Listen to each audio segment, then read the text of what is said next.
Al pensar en la Navidad, ¿qué es lo primero que piensan de eso? Piénsalo un momento. ¿Piensan en alguna cosa que la Biblia dice sobre Jesús? ¿O lo primero que piensan es, ¡ay, cielos, debo salir de compras! ¿A dónde voy a ir? ¿Cómo estará el tráfico? ¿Cuán larga será mi lista de Navidad? ¿Quién vendrá a almorzar? ¿Cuántas personas habrá? Es decir, con sinceridad, ¿qué es lo primero que le viene a la mente?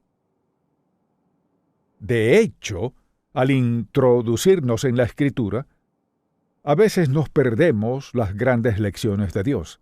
Aun cuando pensamos en la Navidad en las Escrituras, pensamos en María y José y el nacimiento de Jesús y el hecho de que nació en un establo donde había ganado y que había una estrella y unos magos y regalos y pastores y al rato se nos acaba la lista. Y a menudo nos perdemos las lecciones más grandes de Dios cuando limitamos nuestro pensamiento a ciertas palabras y dejamos de preguntarnos qué hay detrás de todo esto. ¿Qué está pasando en realidad en cuanto al tema de la Navidad? Por lo tanto, quiero que pensemos en términos de una visión detallada. Y lo primero que quisiera mencionar es simplemente esto, que lo que parece ser un evento insignificante puede tener consecuencias eternas. Y piensen en lo insignificante que es esto. ¿El nacimiento de un bebé?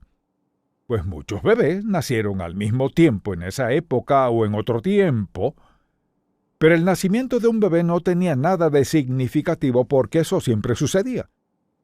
Y el hecho de que este bebé terminara naciendo en un establo no tendría nada significativo tampoco porque muchos bebés nacieron y no siempre nacían en casa. Y aquí tenemos a María y José viajando de Nazaret hacia Belén, un viaje bastante largo, sobre todo montados en un asno, diferente a lo que ustedes vinieron hoy. Entonces, miramos eso y pensamos, no eran personas muy importantes, así que, ¿cuál es la verdadera importancia de esta Navidad? Pues, si comienzan a leer las Escrituras y se preguntan, ¿qué hay de María y José? Pues, ¿quién era José? Era otro hebreo simplemente. ¿Y entonces qué pasó? Cuando él pensaba en lo que debía hacer, la Biblia dice que el ángel del Señor se le acercó y dijo, ¿José? Y ustedes saben la historia de Mateo. Este es el Hijo de Dios. Y este es el Hijo de Dios que nacerá de ti y de María. Y después siguió describiendo ciertas cosas, y de repente todo cambió. Resulta ser una historia completamente distinta. Por eso, al pensar en la Navidad, lo cierto es que lo que parecía ser muy insignificante se volvió algo que tenía consecuencias eternas. Aquel bebecito, que era Jesús, murió en la cruz por los pecados del mundo entero. Lo sepultaron, resucitó, ascendió y está sentado a la diestra de Dios Padre hoy por usted y por mí. Eso no fue insignificante, pero parecía serlo. Y en segundo lugar, a veces Dios usa a los impíos para lograr su propósito divino. Pensemos que Dios solo obra por medio de los creyentes, no necesariamente. Porque en aquellos días, por ejemplo, Augusto César, que era el emperador en ese tiempo y gobernaba ciertas áreas en ese tiempo, y él tomó una decisión, decidió cobrar un impuesto a todos. Y todos tuvieron que regresar a sus hogares, tuvieron que volver allá a registrarse para los impuestos y entonces usted dirá, ¿y eso qué tiene que ver con el nacimiento de Jesús? Tiene que ver mucho. 700 años antes, en Miqueas 5:2, Dios habló a Miqueas y le dio la profecía de que nacería el Mesías. Eso fue 700 años antes de que Jesús naciera. Sí, pero ¿qué tiene que ver con esto? Simplemente nos enseña lo siguiente, que Dios estaba usando un líder sumamente impío, 700 años después, despiadado en todo sentido, y promulgó una ley, la cual era inquebrantable, promulgó una ley que decía que todo el mundo debía ser empadronado. ¿Y eso qué tiene que ver con Jesús? Tiene que ver esto. María estaba encinta de Jesús. Eso quería decir que tuvieron que irse de Nazaret e ir hacia Belén. Entonces, lo que pasó fue que María dio a luz a Jesús en Belén, no en Nazaret, pero ¿qué decía la profecía? En Belén de Judea. Y parece que eso sucedió por casualidad, pero lo que quiero que vean es que Dios usó a César Augusto para promulgar una ley que coincidía con el tiempo perfecto que Dios determinó 700 años antes sobre la venida de Jesucristo. Y es probable que María y José no sabían nada al respecto, quizás lo sabían, pero ciertamente no por medio de ellos. 700 años antes, Dios habla al mundo a través de su profeta diciendo, viene un Mesías. Piensen en eso, por ejemplo. Ninguna mujer hubiera dicho, me elegirá a mí. Fue una sorpresa total. Y, además, en esos días quería decir que podía morir apedreada y todo lo demás, la desilusión y la vergüenza que José debía haber sentido pensando que ella le había sido infiel y todo lo demás. ¿Pero qué estaba haciendo Dios? ¿Cumpliendo su promesa? Y recuerden esto, Dios cumple cada una de sus promesas. No hace promesas sin cumplirlas de alguna manera. ¿Y entonces qué pasó? Él usó un hombre impío para cumplir su promesa. Dios aún sigue usando a los impíos, a veces para lograr sus propósitos divinos. No hay nada en la Biblia que diga que Dios solo usa a los justos. No dice eso. Y cualquier cosa que Él quiera hacer hará cumplir su voluntad de una manera u otra. Así que lo que pasa aquí es que un líder impío toma una decisión que coincidía con la promesa de Dios que fue profetizada de traer a Jesús al mundo en el momento preciso. Y a menudo Dios hace su obra más grande mediante la persona menos esperada. ¿Qué sabemos acerca de María? Era una desconocida, solo una joven hebrea. ¿Y qué hay de José? Él no tenía nada de importancia. Por lo tanto, al pensar en nosotros mismos, hay muchas personas que piensan, soy un don nadie, mi vida no tiene ninguna importancia. ¿Cómo es posible que le sea útil a Dios? Pues María y José podían haber dicho eso mismo, es más, nunca lo hubieran creído. Pues Dios no haría eso en mi vida. Por eso es que el ángel vino a José y le dijo, José, y le dejó muy claro quién era el que le hablaba y exactamente lo que iba a suceder.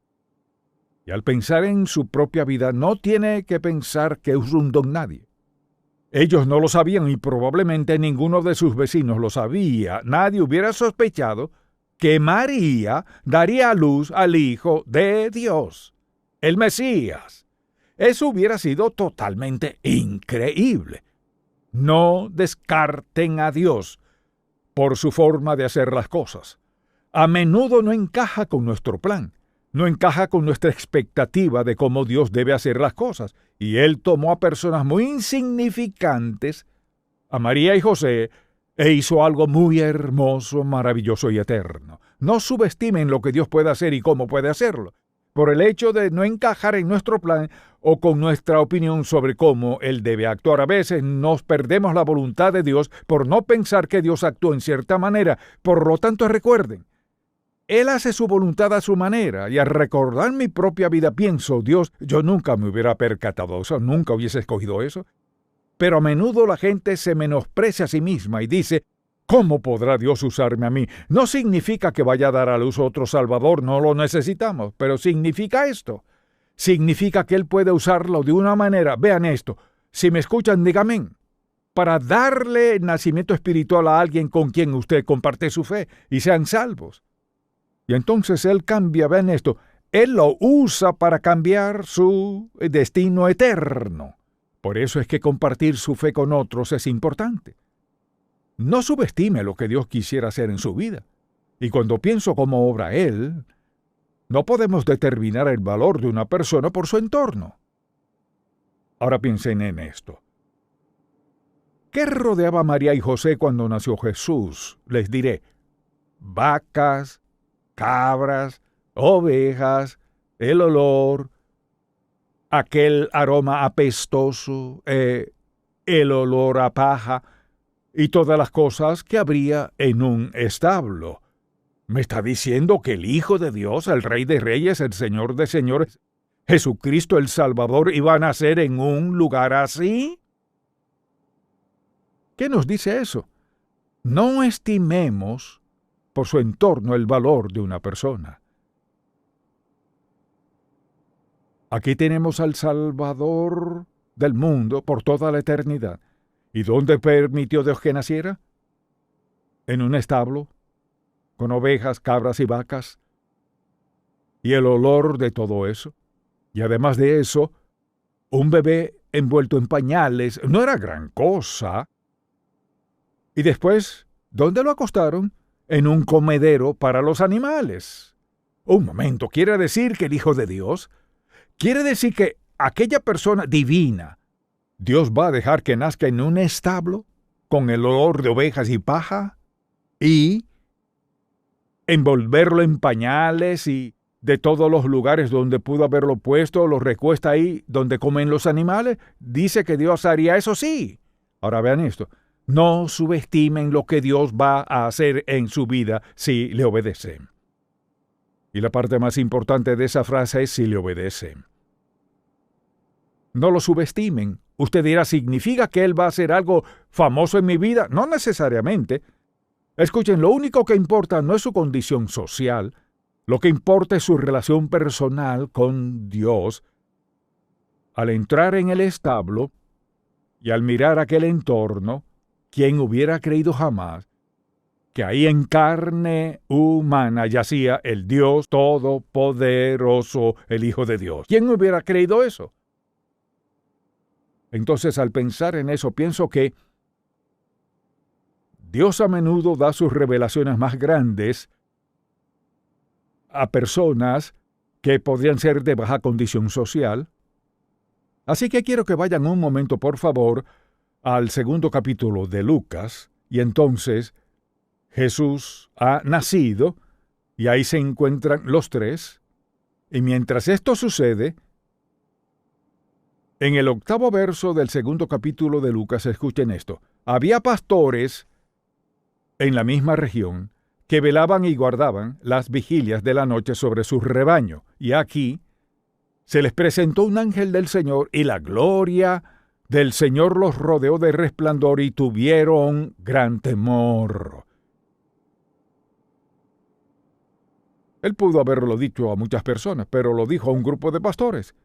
Pero el ángel les dijo, no temáis porque aquí os doy buenas nuevas de gran gozo, que será, escuchen, que será para todo el pueblo, que será para todas las personas, que hoy os ha nacido en la ciudad de David un Salvador que es Cristo el Señor, el Mesías, y en español en esto, Cristo el Señor, el Mesías. El Mesías en esos tiempos quería decir increíble, es decir, el Mesías les ha nacido a ustedes hoy en la ciudad de David, el Mesías. El tan esperado Mesías, el que hablaban por miles de años, ¿cómo podía hacerlo? Esto servirá de señal para que no se equivoquen.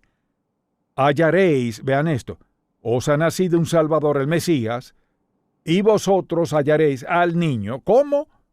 ¿Cómo es posible que el Mesías sea un niño envuelto en pañales, acostado en un pesebre?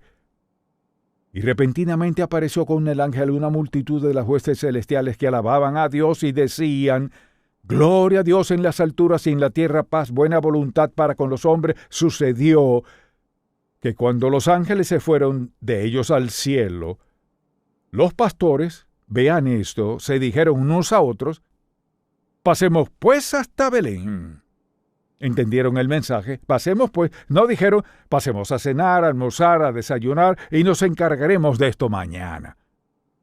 Pasemos pues a Belén y veamos esto que ha sucedido y que el Señor nos ha manifestado. ¿Quiénes eran ellos? Un grupo de pastores, unos pastorcillos, un grupo de niños pastores. Y estaban afuera haciendo lo que normalmente hacían. Velaban y guardaban, como dice, las vigilias de la noche sobre su rebaño.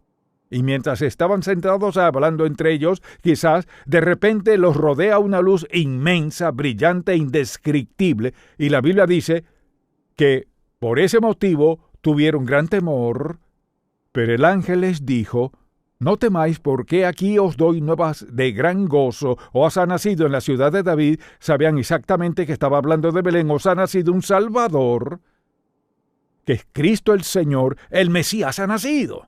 Primero que todo, no se hubieran imaginado que el Mesías tuviera que nacer. Probablemente esperaban que viniera de otra manera un Mesías. El Mesías ha nacido, que es Cristo el Señor.